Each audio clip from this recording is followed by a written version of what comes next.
Соқтан дүние малды Алла Тағала көбінен бере берсін. Өйткені пайғамбар салам айтады: "Ни'мал малу солих". Салиқалы мал деген қандай жақсы дейді. Қараңыз. Лир-раджули солих. Салиқалы адамның қолындағы.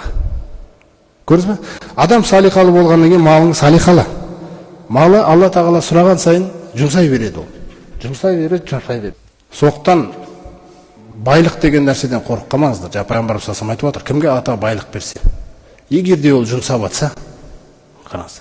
Анаған көмектесіп қояды, маған көмектесіп қояды, ана жерде бір мешітін сақ қояды, ана жерде тағы бірдеңкесін дегендей мәселелер. Альхамдулилля. Ол мал салиқалы мал. Салиқалы адамның қолындағы салиқалы мал қандай жақсы дейді. Көрдіңіз бе?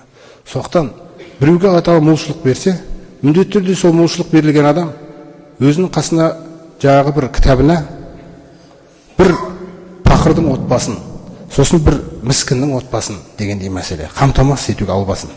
Алла мен өзінің екі арасында. Сосын жаңағы сол жаққа қарай ақырын төгіп тұра берсін. Көрдіңіз ғой? Жаңа мынау көмектесіп сол жаққа қарай беріп тұратын нәрсе болса, әрдайым мысалы сіз жаңа бір байлығыңыз бір жақсы табыс түсетін болса, немесе өзіңіздікінен де үлкен бір байлардың жағдайын көріп қалатын болсаңыз, жаңағы пақырыңыздың үйіне бара қоясыз, шай ішіп. Сол жаққа көмектесіп кетесіз, шай ішіп, олардың қуанып күлкенінен сіз білсеңіз, сіздің дұғаларыңыз қалай қабыл болатын жаңа жерде, амалдарыңызға дейін. Түсіндіңіз бе? Сондай жерлерде сіздің сондай бір байланыстарыңыз болу керек, бір міскін болу керек дегендей. Жаңағы бай адамның кейінгі жаңағы пақыр адам болса, пақыр адамнан төменде міскін деген адам бар. Міскін деген кірісі жоқ мүлде. Пақырдың кірісі бар.